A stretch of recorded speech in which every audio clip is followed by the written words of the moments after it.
Why?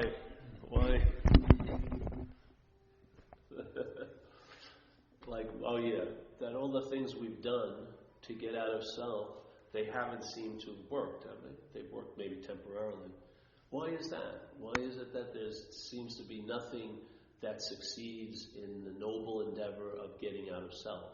The self meaning the small self, whatever you want to call it, the sense of being a long-lasting, independent, separate entity, which I think you may talk about the ego, but it doesn't capture the depth of it, which is a sense, a vague feeling of being a you, isn't it? Every time there's something happens and there's a feeling that it's happening to you, it's produced. Yeah, it's not just a thought; it's a sense. Yeah. So why all these methodologies and forms of getting out of self? Why, in a sense, they don't seem to actually work? They may seem to work for a little while, but they don't actually work because nothing stabilizes, right? So if you go to one retreat, does one retreat do it? Usually not. If you do 10 days of meditation, does 10 days of meditation do it? No, you have to keep adding on more usually. Or you've got to mix it up. You've got to mix different modalities. Like, let's have some therapy and meditation and kayak. Yeah? I mean, I used to sell, no, seriously, I used to get Buddhas and statuary from Asia, and I used to sell it in front of my house in Tam Valley, have a sale. And one day a guy came, and he wanted to buy a Buddha, but he didn't have any money. So he brought out all these brochures, and he's a meditation teacher, and he does retreats in Costa Rica or Mexico, and they're like a full color brochure, like a travel, like, hey, that's an idyllic destination, let's go. Throw in a few hours of meditation, they're kayaking and scuba diving, and it's like a 10-day thing. And so I gave him the Buddha, and he stiffed me for months. He never came back and paid me till about 4 months later. But I was looking at these brochures. What does this have to do? I mean, if you want to have fun, just have fucking fun. Why do you have to make it a spiritual retreat? Well, you know what I mean? Where you do like 1 hour meditation. So you see, if something actually worked, it would work. Something would stabilize, yeah? I feel the reason why all the methodologies to get out of self don't work is because you're actually not in self. There's nothing called self that you could be in. It's more of a verb that produces an appearance of a noun. So selfing, a mental process, is verbing, yes? Yeah. It's always inferring a you. It's always pointing to this vague Paul. It's always assuming there's this historical figure, but you never actually see the historical figure. The most you can do is see a body that you're identified with, but you never actually see you unless you think you're a body. Yeah? If you believe you're a body, then you're seeing you. But this you has changed dramatically since when you first saw you when you were like 1.5 years, 2 years. Yeah? So this whole idea, the selfing is a verb, a mental process that produces an illusion of a noun, a Paul. So here, you have this bottle here. And so if it was just a bottle, we'd see the bottle. Yeah? Now throw one little word in there, my bottle. What does the bottle infer now? That there's someone who owns the bottle, yeah? So every time I see something, everything I see is in cahoots. The mind is using it to infer the seer. Everything, all day, the way I witness thoughts, what they do, they imply there's a thinker, that I'm the thinker of those thoughts, yes? Actions, I'm the doer. So you see an action happen through this, just like you would see an action happen through that body. You don't believe you're the doer of those actions, do you? Because you're specifically identified with one body.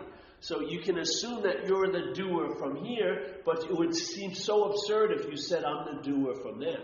Yeah? So the selfing, all it does is infer a noun. It keeps pointing out at a phantom you. There's actually nothing there, but your vision never turns around and looks. It takes the appearance, it takes the assumption, and it gets lazy. And so it keeps pointing, and you never go around and see because there's nothing there. That's what you really are. No thing, not a thing. You're not a body. You think the eye's actually seeing? The eye facilitates an activity called vision that's driven by consciousness. Without awareness or consciousness, there would be no seeing. And if I died and nothing had happened to my head, and you took out my eye and put it in a live body, that eye, which is never going to see again, as this dead body would see that moment, it got inserted and connected up with the nerves. It would produce the facility of vision again. Yeah? It's not me or you as a body that's seeing. This facilitates conscious contact. But what's in contact is conscious. It's aware. It's consciousness. It's not a body. And it's not a mental thought called Paul. Yeah? That's the whole thing. The verbing, claiming, private, I'm the one who's doing it. It privatizes, it claims, yes? It becomes the owner, the proprietor. The my is the act of identification. It claims that this is my body. This is my head. This is my time. These are my problems, yes? But there's always a singularity that's having all the multiplicity. There's always just one you that's having all the problems. It's just one you that's thinking all the thoughts. It's just one you that's doing all the actions are stemming from one you. Every action that happens during the day is assumed to be one doer in it, you. That's incredible, isn't it? That every event that's happening, every sunset's been seen only by one person. Every day, every thought, feeling, only me. I'm the only one. All of that's coming to this one point, this Alpha and Omega called Paul. Oh, jeez. The seeing is what's seeing everything. But you can never see what's seeing. It cannot happen because it's not of thingness. You can't hear what's hearing. You can't taste what's tasting. You'll never get behind the camera. What I am here as this is appearing in front of the camera of consciousness. It never gets behind the camera, and it never becomes the one that's doing consciousness. Yeah? This comes after. The idea of being a Paul comes after conscious contact.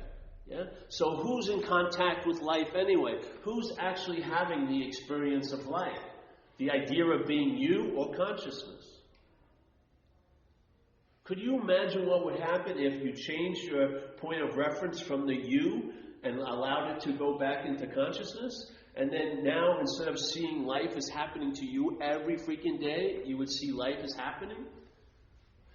And it wouldn't be you producing that new view. You would just question the you. And when the you, that solid nounness, is seen to be as shaky as it actually is, just a form of agitation in the mind, yes? From seeing that's not you, you would see life is happening. With no thought or effort on your part. It would just lock in. Yeah? And now you would be dealing with life in a whole different manner. Instead of taking everything so personally, you would just be taking it. Yes? It would be going and going and going, and you are going and going. So that's my feeling why nothing works here, because we're trying to get out of an imaginary place. We are not a noun. I do not believe we're a body. Yes? That has not been shown to be true.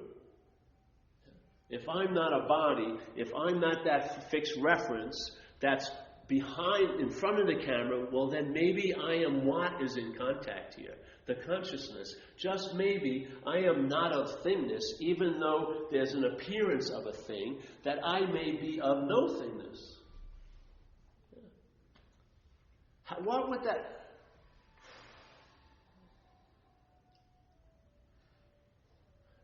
A lot would change, and in the changing, you would know the dilemma, if you want to call it that, by its absence. That's the only way you'll truly know that quote-unquote self has defeated you, when the self is absent as you in your life. When you see it as a foreign installment, then you will know, oh, that's why it was like that. Yes? Now we're all speculating, trying to blame others and our family of origin and my upbringing, but you would really see the real disruptive, agitated, uncomfortable sense as exactly the presence of a false noun, yes, that's claiming the activity of no thingness. Yeah. I'm the one who's conscious. And so I can actually become more conscious And as soon as I believe I can become more conscious, what becomes a reality to me? Less conscious. And usually you start from the less consciousness, which becomes the dominant state, looking to become more conscious. Yeah. Instead of realizing consciousness is all there is, there's no less or more. I can't move to a better location in everywhere. Yeah? Every location I'm in, every square of the game board is in everywhere. At every point, I'm at the center of it all. Where's there to go? Am I going to get closer to the center? If everywhere has a center, the center would be everywhere, wouldn't it? It wouldn't be based on time or space. It wouldn't be a physical location or a time in a certain time of day. It would be everywhere at all times. How can we not be that?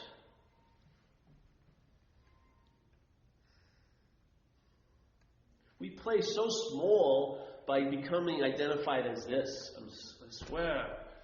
What becomes so real is separation when I identify with this. It has to be. I have to see myself unique from her and from you to have a fucking story here. Yeah? And the story is strangling most people. Well, all they want to do, they like to get out of the effects of the story, but they don't want to give up authorship. They don't want to give up being the star of the show. You can't have it both ways. Yeah. If there is no author, there's no story. Who's writing it? Who's writing your day's report? Who's saying, I needed to make money today, and I haven't? Who's failed today? Who hasn't measured up? Who's still on the waiting line of hope? I hope something changes. Where? Who's that? Who's always putting off okayness to a future event as if it's going to be better than any moment you've ever been in? It's the only moment you have ever been in is now. No matter how far you go, when you get there, it will be now. It's never going to change. You can't escape the fact of what's happening here. No matter how much you want to partition it with time, it's a timeless event. Yeah? And it's the timelessness. We need a little of that influence. Because most people, if they ran into peace of mind, they can't enjoy it. Because as soon as they run into peace of mind, the mind gets agitated because it's got a fear it's going to lose it tomorrow. Or if I stop meditating, I'll lose it. It's always, every possibility of openness causes the opposite effect in the head. It contracts. If something beautiful occurs, what it does, it tries to grab it. It tries to own it. It tries to hold it. And as soon as that occurs, what happens? That spaciousness disappears seemingly. You can't claim and privatize this. Yeah? It's always available at all times. You can't measure a little bit of it out and start selling it to people. If you ask anyone who says they're quote-unquote awake, I'd like to hear them tell how it happened and did they have anything to fucking do with it. So how can they give you a path when they got there with no path? How could they have that sense of validation when they know damn well they had absolutely nothing to do with it? That grace and grace alone was it. Yeah? If you do this and you do this and you do this, you'll get that. No, you fucking won't. You can't get what you already are. If you got it, it wouldn't be that. If you got nothing, it would be something. The mind would have made it into something, would have nuded it. Yes?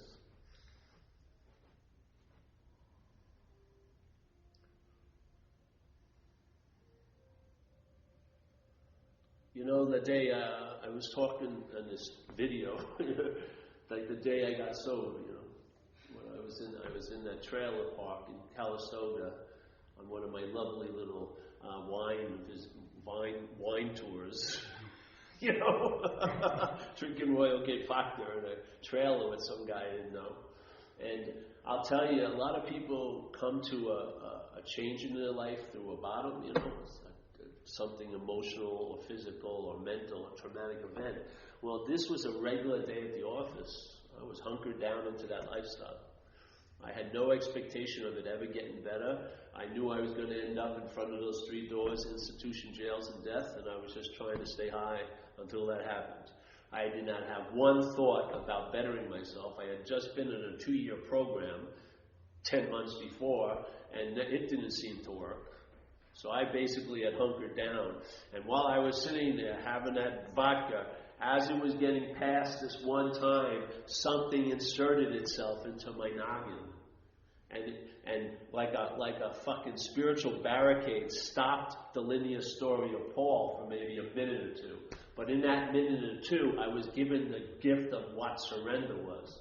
I got hit by cars twice in one night. I didn't provoke a surrender. I've been shot at, didn't provoke a surrender. I've seen my mother tear-eyed for what I had been doing, never shifted any fucking thing. Yeah? Nothing. But here, on a regular day at the office, just trying to get high, something broke into that little story, that incredible bubble of self-reflection, that incredible incessant loop of self-importance broke in, and some information downloaded, and from that point on, I've been sober. Yeah? Nothing, absolutely nothing to do with me. Yeah?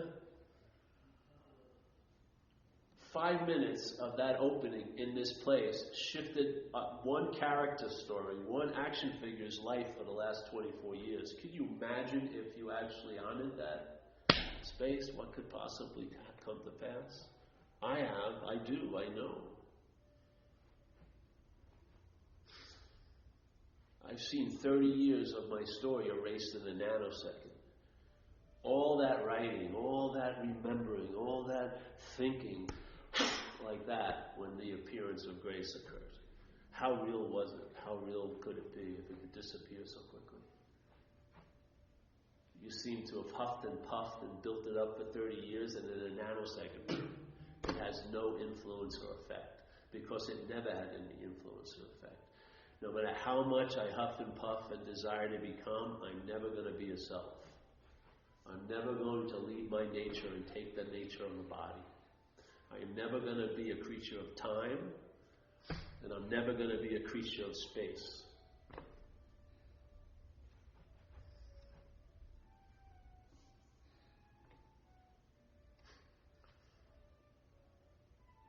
Music's great, I love it. It's so cool.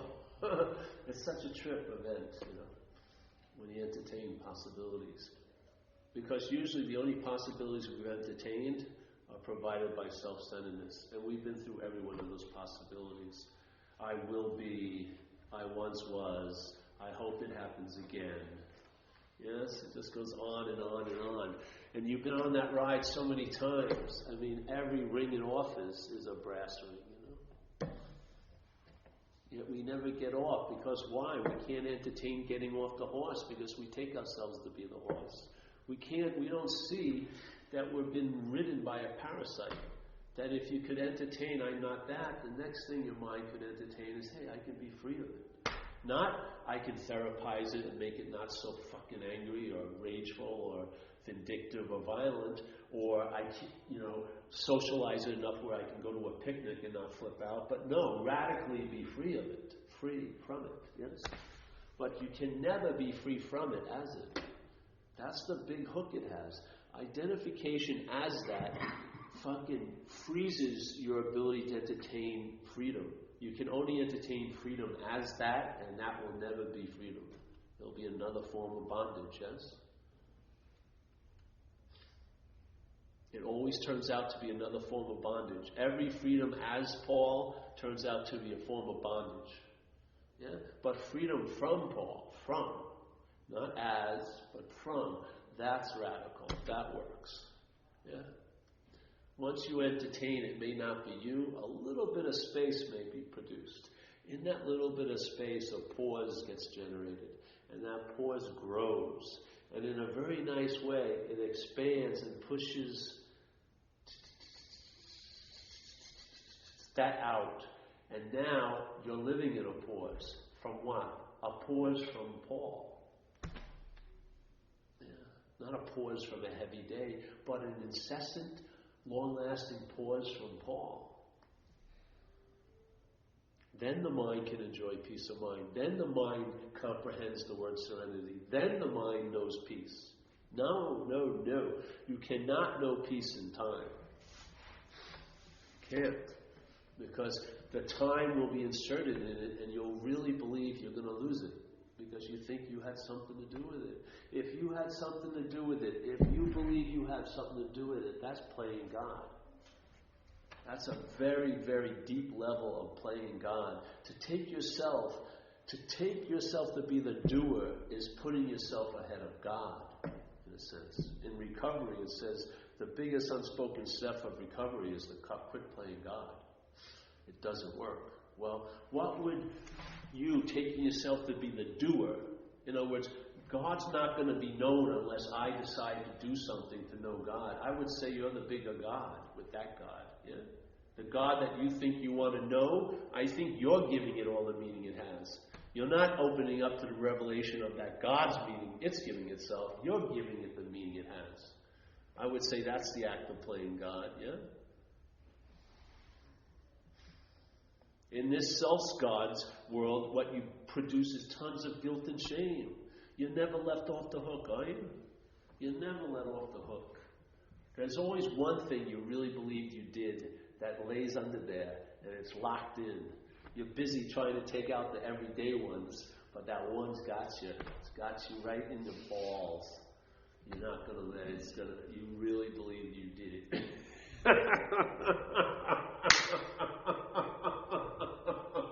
You can let go of everything else but that one. I really did it. Maybe, I'm just saying, I don't know if you did or not, but maybe entertain the possibility you might not have been the one that had that come to pass. Yeah? You may have been just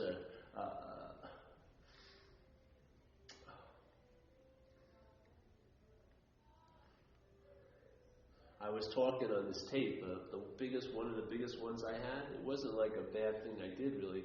It was just when I was out there running around, I had gotten hit by this car, and so I was going to get a settlement, but I hadn't gotten it yet. So I always used that story with dealers so that they would front me. And I'd say, when I get my money, I'll give you more than you cost. And a lot of people fell for it, and I pulled it off for years. And while I was doing that, auctioning off this money I didn't have to get Coke now, it's a pretty good deal, I had a thought to sort of, because I felt bad, from all that behavior. So I had a counteracting thought was, when I get the money, I'm going to give my mother a nice big chunk of it. Yeah? So all the while I was running out there thinking I was the doer, because the idea of being powerless, no, I thought I put every needle in my arm and shot everything up and drank, and I had a choice not to do that. I didn't have no idea of the disease aspect of it at that point. So to counteract that huge guilt was, I'm going to be a saint when I get the money. I'm going to go, because my mother was poor, so I wanted to give her money. So every day for years, the money didn't come in. And I always kept entertaining that. Then I finally got the money. I got a very small settlement, which pissed me off. I think my brother-in-law stole some of the money, actually. I was so out there, I didn't know what was going on. But they knew not to give me the money at one chunk. It was $35,000. So, and I had to go back to New York, and they were only going to give me like $7,000 to begin with, or $8,000, and then they'd give me more. Because they knew I'd be dead probably if I got it all at once, which almost happened. So I got the thing, and I bought a large amount of Coke. I got like a half a pound, not with the seven. Seven put it down, I was going to pay them the rest left. So I got a half pound of Coke, and we rented a car, and we were driving out to this resort area called the Hamptons, and I drove right by my mother's house, my hometown, and I had maybe a little bit of a thought about stopping, and no, didn't give her a fucking cent. Yeah. Now that was the hook in me when I got into recovery. That's where I felt I really did it. And I was not getting let off of that. I had been convicted, I had been sentenced, and in that court of mine, there was no fucking way I was getting out of it. It was like an airtight case. I needed for that case, like many, many others, to be brought into the court of light, where they are annulled and avoided. Yes? There's no way I'm going to come out of here alive. With the idea that I'm the doer, that I'm the owner, that this is my time. Fucking, I've really wasted my time. This is my money. Where is it? You can't. Once the mind gets introduced, you're in, bro. Yeah. Once you have a sense of being Paul, this ain't the beginning point. This is the end of the line. The mental process has produced a sense of you. You're starting from the end of a mental process, thinking this is the Alpha and Omega. From here, I am going to know everything in front of me. You are a product, almost like a conveyor belt. Yeah? The selfing, its whole product line is to produce a feeling that you're an individual, long-lasting, separate entity. If you have that strong feeling and you take yourself to be that, you are the product of selfing. You are not something separate and solid and unique. You are a product of a mental process. It's producing you and reinforcing it. How does it reinforce it? By everything you touch, see, feel, taste, and think, it's always indicating it's you that's doing it. You've hijacked consciousness, made it an attribute that you do, so everything you come in contact with it's only the one you that's in contact with it, and then it has a thought system that revolves around you as a body. Check it out. Look at your thought system. How does your thought system think of you in the past? It can only be able to think of you in a mythical past by picturing you as a body. When I go, I remember I did that thing 3 years ago. What is it that was doing that thing 3 years ago? A body. A body. A body. My mind throws it back there and then fixates on it. That's all it does. It has to keep huffing and puffing because it's not so. It's an appearance. So appearance is just like in society. You have to be kept up. Yeah? You have to keep up an appearance.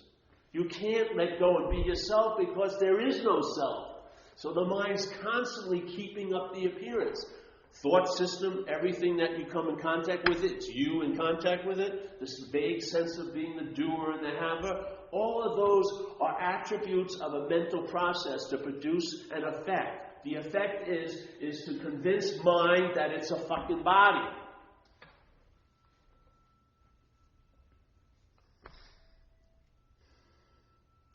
And then all the pains and sorrows of being a body, the only solution would be in mind, but you try to go there as a body. Instead of realizing you're not a body and you'd be in the solution. The solution is of mind, not of body. And I don't mean conditional mind, I mean mind, space, awareness, consciousness. That's the solution. There's been a mistaken identification. You can easily see how it works. If something kept pointing, you would assume there's something there that's pointing at it. When something keeps talking about you, there must be a you there. If I'm so occupied with the you, there must be a you that can be occupied. Yeah? It's a weird logic the mind uses to produce this like holographic image of a body as being you. It's totally obsessed with it, so there must be something that it's obsessed with. Yeah? Or it's taking a position that it's the one that's obsessing. It's a beautiful strategy. Self can't get out of self. There's no escape. Every exit door is just another entrance into the hall of shit and fans. And then you buy maps to how to navigate the hall of shit and fans without getting hit so much. And you think you're really successful if you're not cleaning shit off your face every day. But you constantly kept running through the hallway of shit and fans. And what's motivating you to move through them is there is an exit sign. Yes, if I can only get there, everything will be great. Back in. Why does this exit keep leading me into the entrance to the hallway of shit and fans? You never stop to think about it. No, this time it's going to be different. I think the hallway's getting shorter.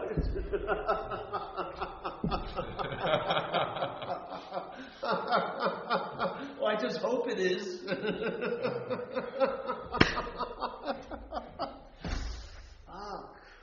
It's a form of slavery. Literally. To seek every day for relief is a form of slavery, especially when all the relief temporally ends quickly, yeah? It's like getting something and then looking at the expiration date and it was yesterday. It's just like, on and on and on. Is there any real peace? It's an imperative. There's a drive. Get relief, get relief, get relief. We were talking about all these forms of addiction, but what's the first addiction? The mind to the idea of being a self. It's addicted to this idea. It wants to become a self. It can never fulfill the mission. You can't lose your nature and become something else. Yes?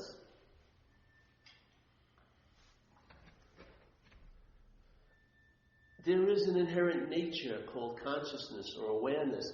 I would say I am that. I cannot leave that and become a body, no matter how much it's thought about. No matter how much that's the point of interpretation. No matter how much everything I come in contact with is used to point at it. No matter how much people tell me I'm that, it's still not going to make it so. It's always going to be an unfulfilled desire, the desire to become, the desire to become. And then it uses the opposite method, the desire to unbecome. I don't want to be a fraud, I don't want to be a fraud. And yet when you don't want to be a fraud, you feel like one thousands of times. It just goes on and on and on. It's like an eternal slinky. When it hits the wall, it just doesn't go over it, it just bounces. Oh, no. Self doesn't get out of self. It can't get out of self. You're not in self. That's why they all fail. There's a simple dilemma. You've made a misdiagnosis. What you think you're in is not real. That's the only out, is to see that it's imaginary. To see that it's an imaginary problem. What would you do if you saw a problem as imaginary? What would you do? Absolutely nothing. That's the solution. You would do absolutely nothing if the problem was imaginary. Then the mind can read and then start moving in a different way. Instead of being self-centered, being centered. It's a different modality. The same mind, but a different vehicle. Instead of self-centered, which is like driving a Ferrari in a closet, going all around looking for all the hope and possibilities this place offers, which always dead end. You'd be open to a much larger scheme. Instead of trying to become fulfilled, which is the desire to become, you would start from fulfillment, and maybe you'd be looking for how to express that. Maybe you'd be open to be available to others because you're pretty full in and of yourself. Because when you're centered in being, it's complete. It's not in a process of becoming. It's already so. It's complete in and of itself. It's not of time. It's timeless. It's not adding on to itself. It's not fulfilling itself. It's not coming to a crescendo. It's so. That's where peace of mind is. Because there's no agitation there. What we're in is an incessant agitation to become something. Why is the agitation so addictive? I have no idea, nor do I care. We'll find out. But why isn't a good question. Just listen, and if it rings true, just hold it, entertain it, see what it reveals. That's what happened with me. I heard this message, and I entertained it, and downloads started to occur. And stuff that I wasn't seeing, because I was seeing from that stuff, I started to see. Just like when you do this in the program of AA, you do the fourth step, and it sort of reveals the expressions of self in your life and how they defeated you. And if you have enough of them, you'll see the pattern of how self defeats you, and you'll see what self takes to be valuable. Because whatever it takes to be valuable, that's where its minions are. Resentments and fears and harming other people. It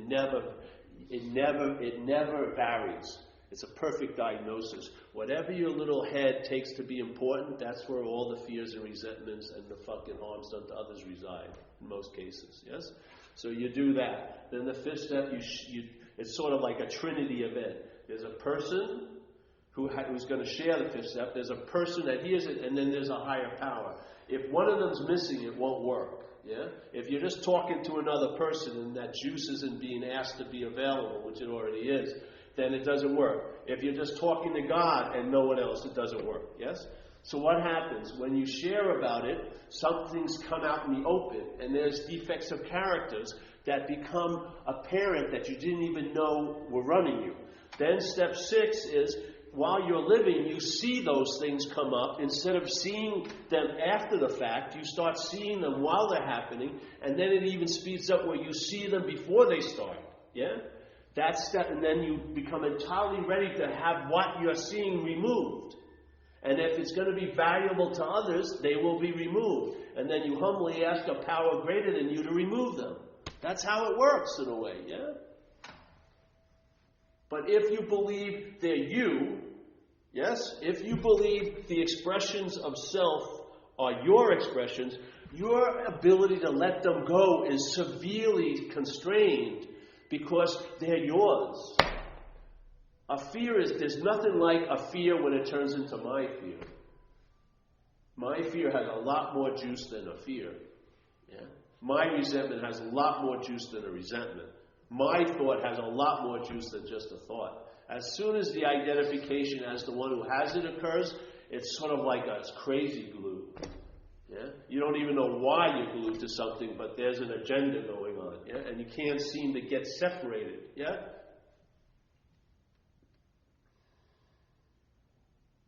But if you see these manifestations in your life as expressions of self, and you see that self isn't you, and when you come to conclusion that what has defeated you is self, and then you get a room full of alcoholics or addicts or anyone and ask what self defeated you, they always have the exact same answer, myself. Then you see the real activity of the problem, the mind, not the self. The self is just a mental process. The my of it, once the mind becomes identified with it, that's when self actualizes here. That's when it manifests. That's when it has the oomph to express. If there's an identification as it, your sort of God juice is given over to that, and then it plays God. Yeah? It plays God. It rises fear out of mental anxiety. You'll be flipping out about something that's not even happening most of the day. At least Jesus rose someone from the dead who was once alive. The mind just raises anxiety out of nothing. It's not even fucking happening, nor has it happened. Yeah? How could that occur if that didn't have God juice to do it? Yeah? How could something be raised from nothing? Yeah? By you? No, by the juice that we are. And that juice has been given over to the idea of being a self, and the self is playing God with our God juice in a way. And we seem to be at the effect of it, and we bitch about it, and we moan about it, but we rarely get to the point of looking at what's the cause and effect, what's the source of this situation. Like, we're living in a planet and there's this asteroid belt, and some of them fly out and run into us. And we fucking bitch about the asteroids as if they have an intention to fuck with us. But it's the planet's gravitational pull that's holding the asteroid belt the way it is. If there was no planet, they'd go somewhere else. Yes? You got to see that's the whole point of A, is finally bringing it back to you. Instead of saying, oh, everything would be great if everyone else would change. No, we look at what we're like. Yeah? And hopefully what we've been avoiding and denying, we actually let it be us. And if you really let it be you, it will reveal that it's not you. But as long as you're denying it, disassociating, shooting up about it, trying to drink over it, it's going to be as real fucking can be. I watched it. I seen it. I seen mine. All those 10-day runs on coke. I was awake. I saw a lot of shit. This fucking rat-like apparition of selfing. It's like a parasite. It has parasitical tendencies. It wants a life and it doesn't have one, so it gets to life. It gets to have a life through this. And it ain't going to let you go, and it ain't going to be your friend, and it ain't going to stop biting you. It's like a snake. I don't care how much you like it and feed it, it's still going to bite you sooner or later. That's its nature. This has a parasitical nature. It sucks out, not gives in. It takes, not offers to give. It sucks. It sucks out the breath, not blows anything in. That's its nature. Take. No matter how much drugs you put in, it take more. No matter how much alcohol you drink, you can still have another drink. It's relentless. It never comes to a point where it's satiated because its desire is never fulfilled. It can't become a body. I love it.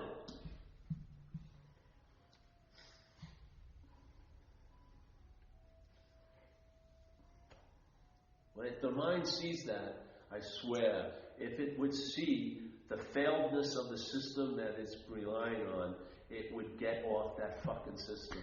I'm telling you. It says it in our book in Recovery. Why are you in so much fear today? Isn't it because self-reliance has failed you? The system of self-reliance is a failed system. It's not about you. That's the product of the system of self-reliance. You always feel it's about you. You're the one who fucked up. No, the system sucks. It doesn't promote harmonious balance and peace of mind and serenity. It promotes agitation. Yeah. Seeking. What happens when you're introduced to something? Isn't there, can I get more? Is there someone having a better one? Let's see. I caught a nice wave, but that guy caught a bigger wave. It's unbelievable. It's incessant. It's a form of slavery. I found freedom from it, not as it or for it.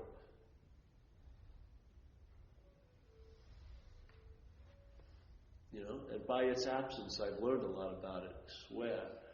I feel like I've seen it from head to toe.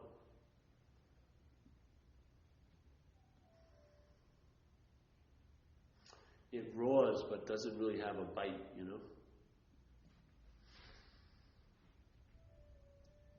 The movie it runs isn't that good. What it does is it co-opts the audience. You give it all the meaning it has. You've given this place the meaning of being real.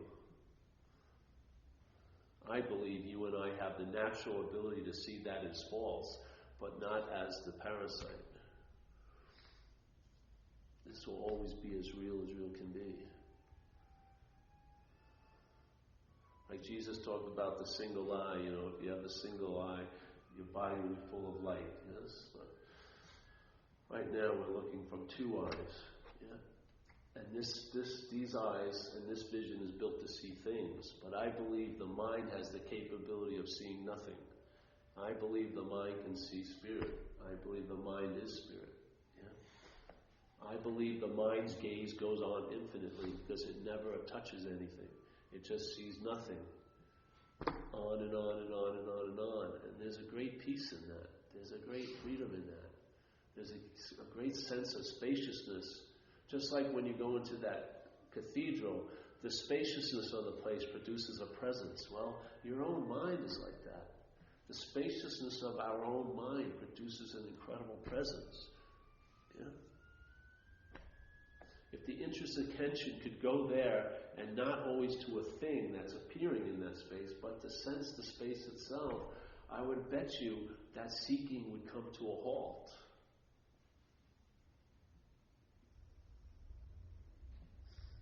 You could really enjoy the idea of being taken care of. You would actually enjoy the feeling of being taken care of. It wouldn't just be an idea to try to mask all the worries you have about not being taken care of, but it would actually be a state of mind. You would be living in the state of being taken care of. Yeah. It's like a kid. When you were playing, did you have any boundaries? You were running around like crazy and everything like that. Yes. There was a sense of immediacy and spontaneity. There wasn't much thought. When I was playing when I was a kid, there wasn't any narrator going, "You're playing right now." I didn't need anyone to tell me what was happening. I was in it, yeah? I don't need for my mind to tell me I'm going to the bathroom when I'm going to the bathroom. It's obviously evident I'm going to the bathroom. Why does I have to have this mobile narrator all day? You know what I mean? When was the last time you walked in a room and didn't think about anything? or your attention wasn't on all the thoughts. Is someone here that I want to see, or is this? Oh, he's not here tonight, or whatever. Yeah, instead of just walking into the space here, we've been living in interpretation. We have. This is about living, yeah. This is about conscious contact as the emphasis, not on you, but on the consciousness that's in contact. Having that be emphasized. See how it works. We've tried it the other way, I mean, this thing has been thought about thousands and thousands and thousands of times, probably in the last month. Like Jesus says, thought will not add one little inch to your hair. Whatever. We've thousands and thousands and thousands of thoughts about me.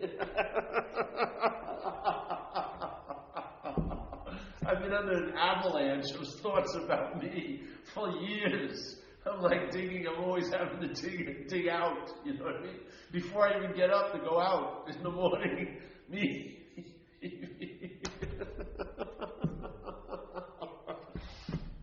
It's still not to this day has it produced a you, a real you. There's still consciousness being expressed right now. You haven't turned into a body. You'd be like a rock if you turned into a body. So,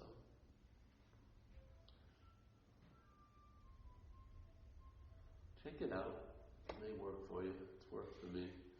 Allows me to travel a lot later over the terrain of my life for years now. So, I mean, what more proof do you want?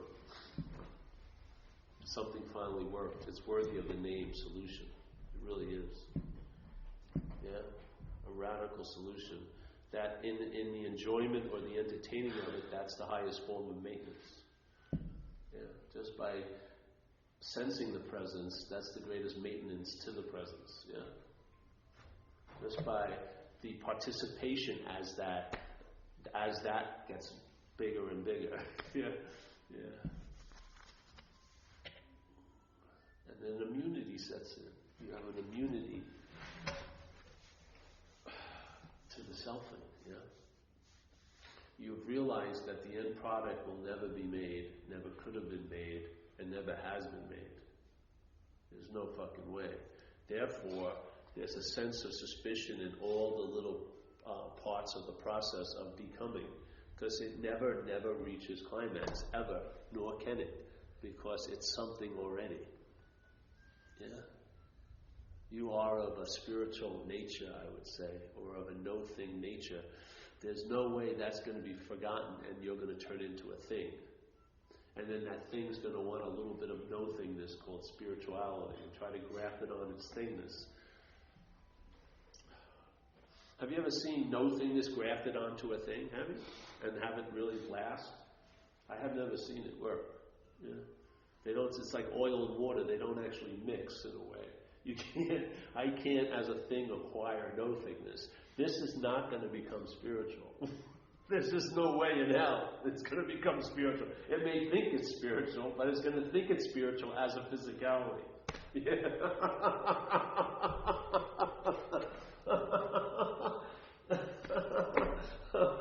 I'm really spiritual now.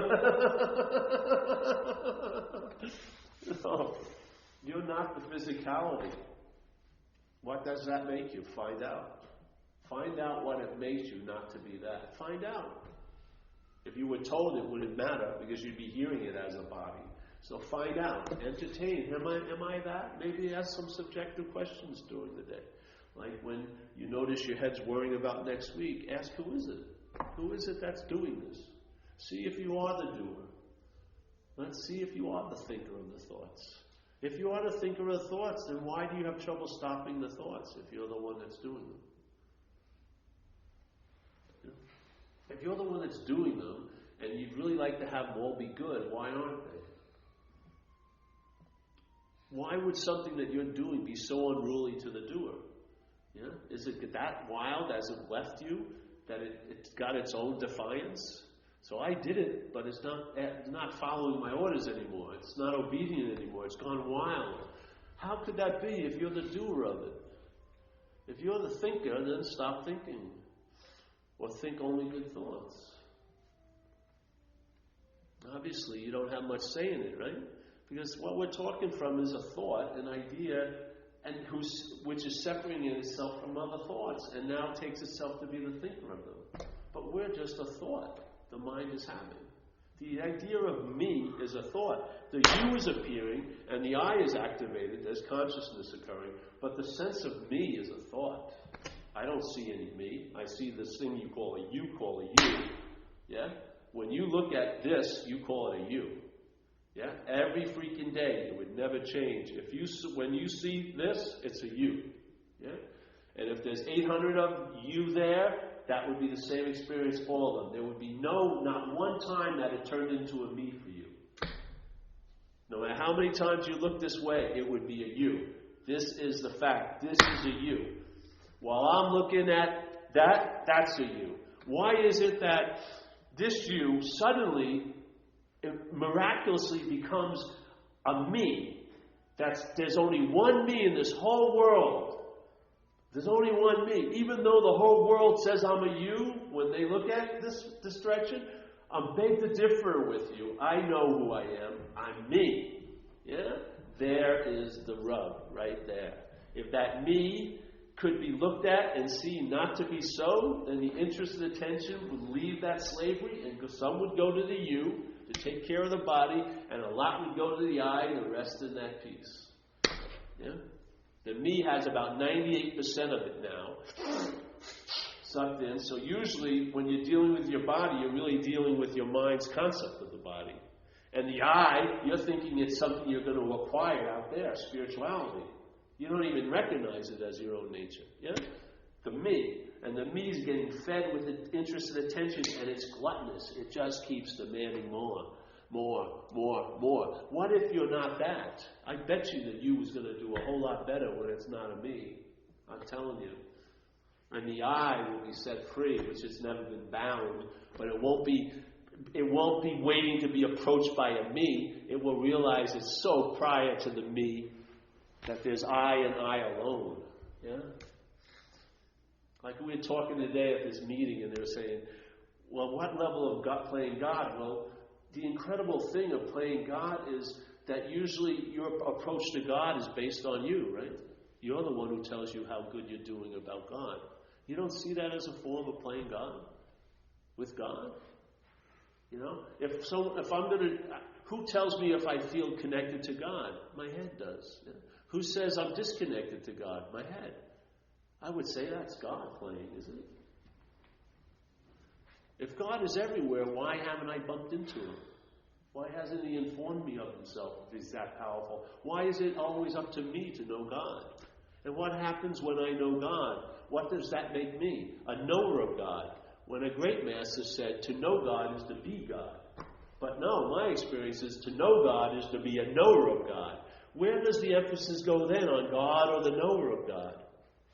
Where does the attention go? To God? Do you forget yourself? No, you're remembering yourself as a knower of God. When Ramana Maharshi, I feel a great master, said, to know God is to be God. To know is to be. Fucking, that's knowledge, man. That's finding out. That's like convincing. That's like direct, yes? To know is to be. Not to know to be a knower of. Not to know God and be a lover of God. It will always be the emphasis on you. All the time. You. Yeah? Yet some great teachers like St. Francis says, it's in self-forgetting that you're reborn. It's in forgetting the self that something that's obvious becomes obvious to you. But while you're remembering the self and trying to know that presence, it's going to seem to be absent. Because you're so full of this absence, you're causing it to seem to be present. So, I don't know. This is my 9th hour in the last 2 days speaking on this. I feel like I'm on a marathon, like a Jerry Lewis non-duality marathon. I'm still enthused because I can't help it. I mean, if you fell onto a nugget that has produced the effects that this has, we would just be staying on our knees most of the day, really. the only appropriate response is honor. Just honor of it. Honor of it. The incomprehensible not knowing of it is great. Then you find out, not like something you've studied on the glass, but a living knowledge, like a translation, immediate translation into an attitude and an outlook and stuff like that.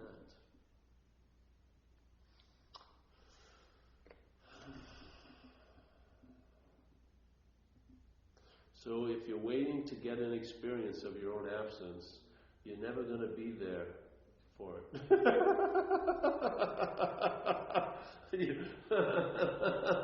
So if you're waiting to get this, give it up, because that which is waiting to get it will never, never get it. I love that message. If any message is worth its salt, it has a timeless quality to it. It has to. If it's put into time, I would be suspicious immediately. Because the nature of mind is timeless, it's not of time. The nature of manifestation is of time, but not the nature of mind. So hey, nice to see you, Sonny. You're going to get a short and sweet little bit tonight. It's not bad. Yeah, good. Hopefully it's tasty. You don't need it now. It's like, you don't need a lot of this. Just let it in. See what happens. That's what happened with me. I went to a meeting years ago. Some lady was presenting a similar idea, but not in the context of recovery, but it didn't matter. My head hurted a little. And it was as if what I was taking myself to be was really like a camera. And the aperture had a certain lock that I thought this is what was so, I would call it self-centered. But the capability of the lens is to open way up, But the selfing locked it in place. So when I was seeing things arise, like mental states and emotions, I thought it was me that was seeing them. But really, when I heard her speak, the first revelation I had is, I've been taking a mental state as myself. See?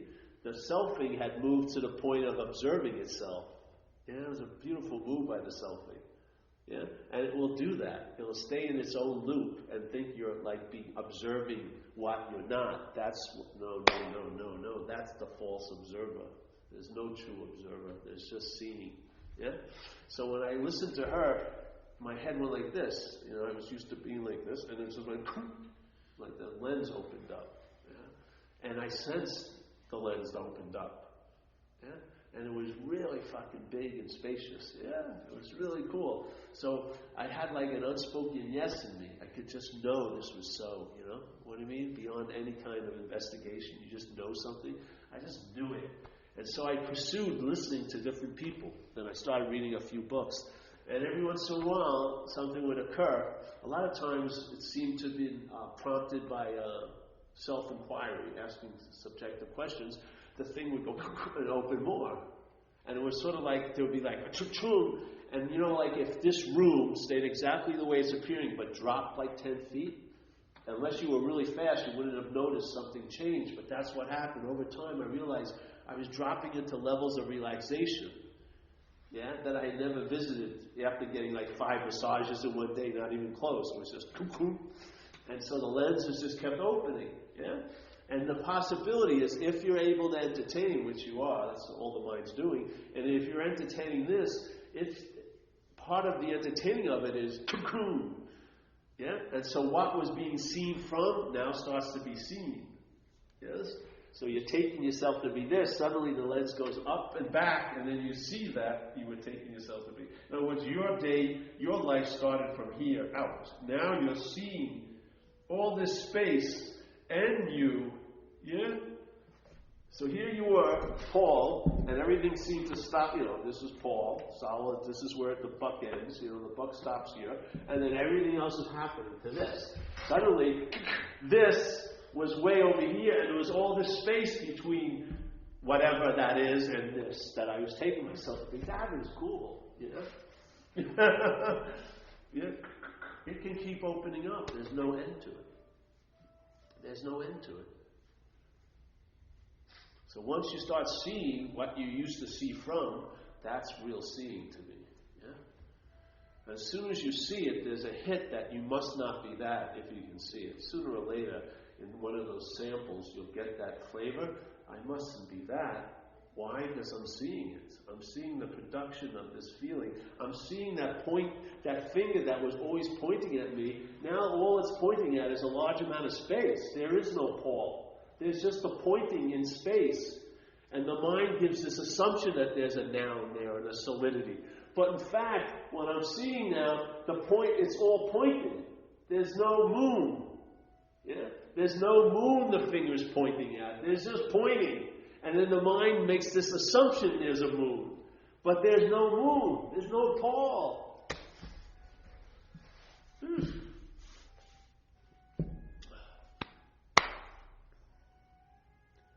I would imagine you'll have a much better day the next day.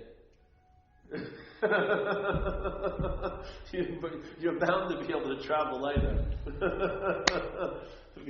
With no thought or effort on your part. You'll be placed in a position of neutrality. The problem will not exist for you anymore. You'll be reborn. Let's say you'll be unborn, which is really cool. Yeah. So, I don't know. That's why we do these talks. I don't know why, actually. I have nothing else to do on Monday nights. Really. If something along came better along, I'd probably do it, but nothing. I never get any invitations. So I'm stuck here. And I paid for it, so I gotta go. Can't waste the money on the rent. No, I just love entertaining this idea. It seems to have not dimmed out over the 20, I don't know how many years now. It wasn't exactly this when I first started, but it was the same flavor. I had that same enthusiasm. I didn't have it, but there's an enthusiasm that seems to be never ending. It just, because it's like a kid looking out into the sky at night, the stars. That kid could stay there forever if it would stay at night. You just get absorbed in that. It's like you finally see your original face, and the byproducts is like you feel a satisfaction, not a seeking anymore. You feel like okayness is the inherent condition, not agitated unokayness. Yeah? You think all is well, not all is going to be well, but all is well. No matter how we're perceiving it at the time, if the seeing is there, then all is well. Then how could it not be there? Yes? Throw away well. Well, whatever. All is. Don't start. I know. All is. I know, but don't start right now. You've experienced it Yes. recently. Yes. There's a reason for that. All is. I'm using this to convey something, bro. You know that. Yes. This is a performance. Trying to deliver one little bit of goods, which is something that's already there. I'm trying to give you nothing, basically.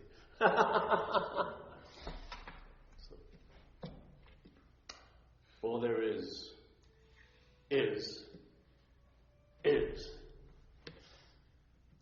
All right, any questions for tonight?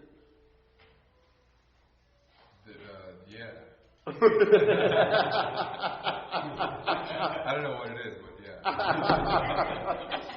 Well, stay right there, bro. That's the answer.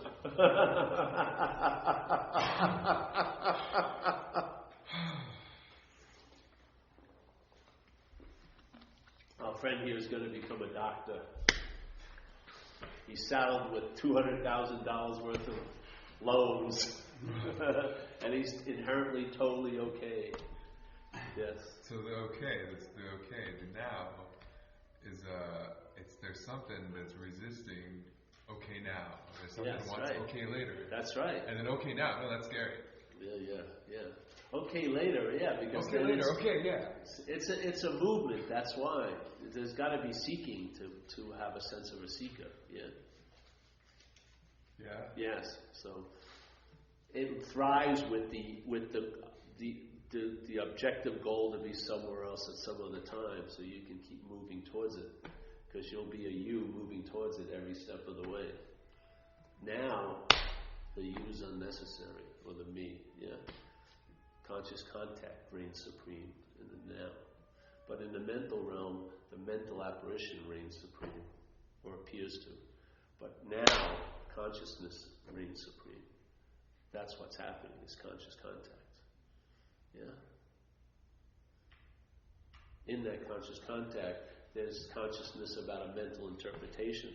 But in the mental realm, the consciousness about that's forgotten, and the mental interpretation becomes the alpha and the omega.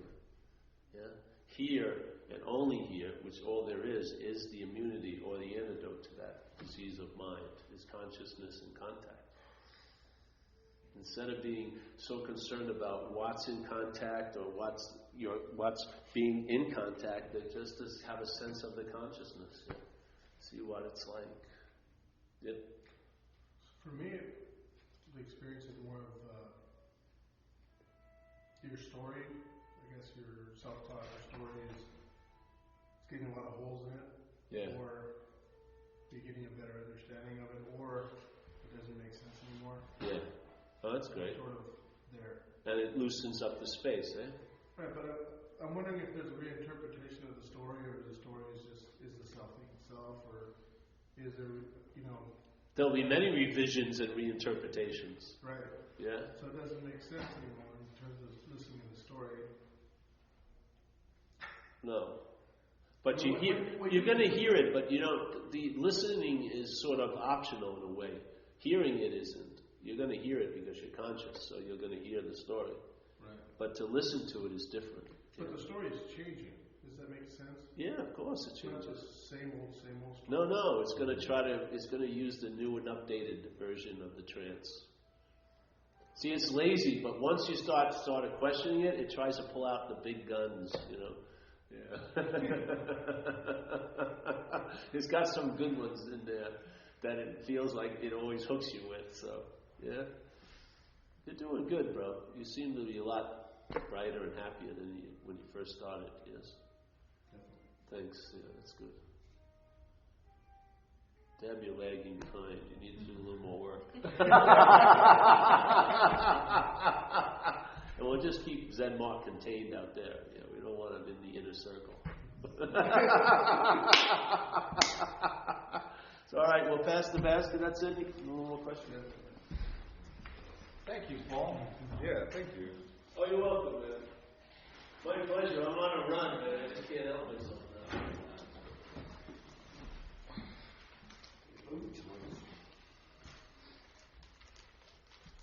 Yes. Hearts. Hearts.